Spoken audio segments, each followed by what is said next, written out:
welcome to Storyboard. I'm Shibani Gharat. The FIFA World Cup 2022 kicked off last weekend, and many of us football fans have exciting weeks of football lined up for us ahead. While Indian team might not be playing at the World Cup, but we have an Indian brand as one of the global sponsors for the FIFA World Cup happening in Qatar for the first time, which is Byjus. I'm catching up with Atit Mehta, Head of Marketing at Think Learn Pvt Limited, Byjus, the learning app, who's joining us straight from Qatar about their World Cup association, roping in Lionel Messi, one of the world's highest paid footballers, and then facing a backlash for signing him soon after laying off 2,500 employees. Atit, welcome to CNBC-TV18. Thank you very much for having me.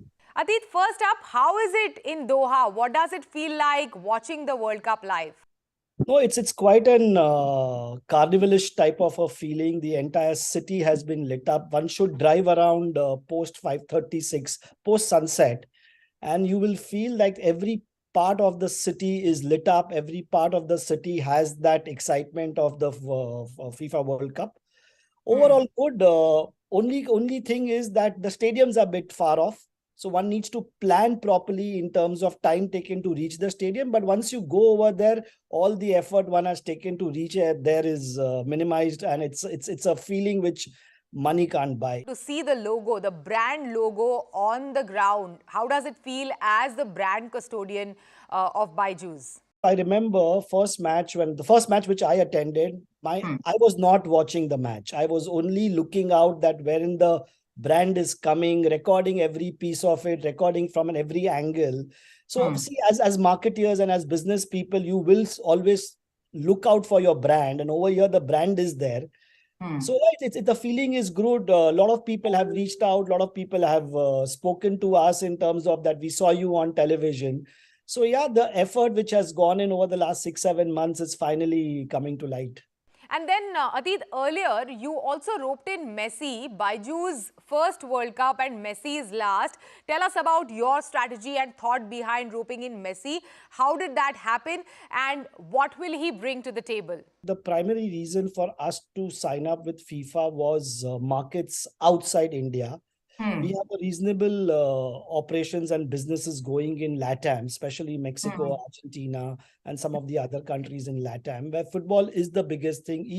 Messi is the biggest icon ever seen by LATAM, outside Maradona and Pele in our current times. So the reason of signing Messi was primarily to put the brand at the forefront, especially in LATAM.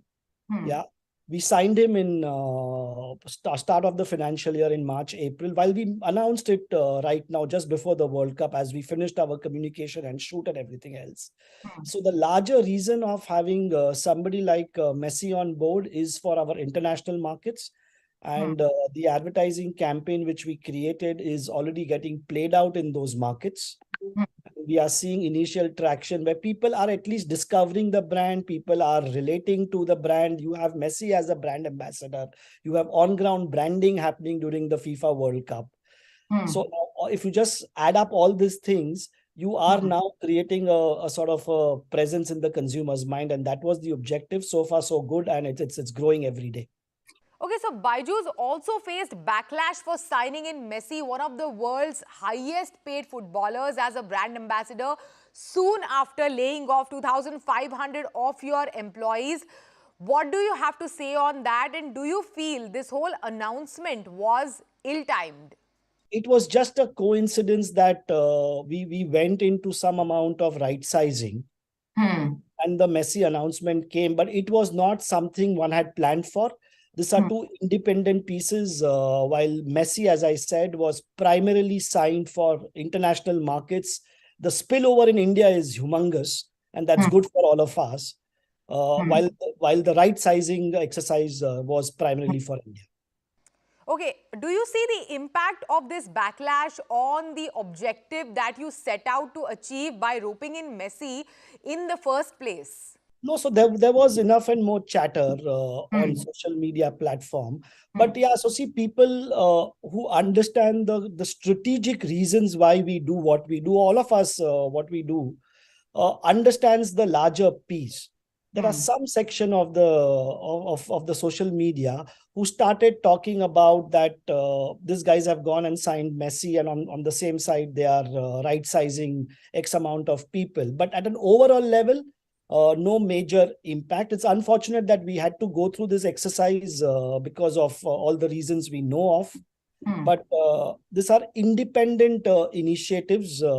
Brand initiative is for international markets, and we are true to that objective. And the overall strategy, the overall planning and overall approach with FIFA as well as Messi, at least in LATAM, is working wonderfully well for us. Now, Atit, Qatar 2022 is arguably the most scrutinized World Cup in the history. So from an official sponsor standpoint, what is your opinion on this? No, so scrutiny is one part. So see, everybody needs to follow the law of the land. And the World Cup is happening in this part of the world. And one needs to follow the rule which is laid out by the government. But as far the restrictions are concerned, yes, it's quite a restrictive process from a sponsor perspective or even from a fan perspective. But if you follow the instruction, if you do things on time, it's a very, very well-planned system.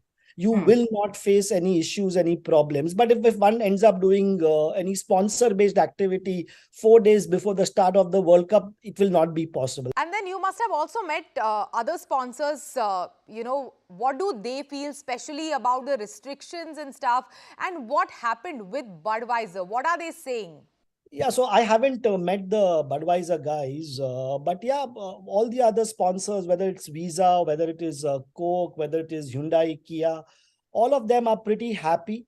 Now, the advantage, which every brand has its own advantage. Now, for example, Hyundai has the opportunity of showcasing its future cars. So they might be doing that. Yeah. Coke has set up a nice setup, at least in some of the stadiums, where one can go and experience the Coke zone, so on and so forth. So every brand has the opportunity to do it, and I've spoken to 2 or 3 co-sponsors, and all of them are equally happy, equally tense that hope there are no changes coming in from the business, because any change to be implemented right now will take a lot of time. And then finally, the most important question, which team are you rooting for? So we are all rooting for Argentina. So there are good chances that if the team does not top the group, they will be second and they will get into the round of 16. So fingers crossed. Atit, thank you so much. Thanks for joining us on the show today and sharing your insights with us. Thanks, Shabani.